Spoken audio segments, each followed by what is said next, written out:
საქართველოს პარლამენტის პლენარულ სხდომაზე ინტერპელაციის წესით ინფრასტრუქტურის მინისტრ რევას სოხაძის მოსმენა გაიმართა. მისი ინფორმაციით, მიმდინარე პროექტების დროულად დასრულება უწყების ერთ-ერთი უმნიშვნელოვანესი ამოცანაა.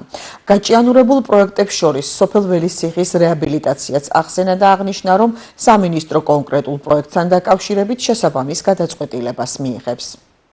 გურჯაანის მუნიციპალიტეტის სოფელ ველისციხის რეაბილიტაციის სამუშაოები მიმდინარეობს ძალიან დაბალი ტემპით. სამუშაოებს აწარმოებს შპს ჯავა კომპანიას გადაეწია ვადა არაერთხელ, თუმცა სამუშაოების დასრულებას ვერ ახერხებს.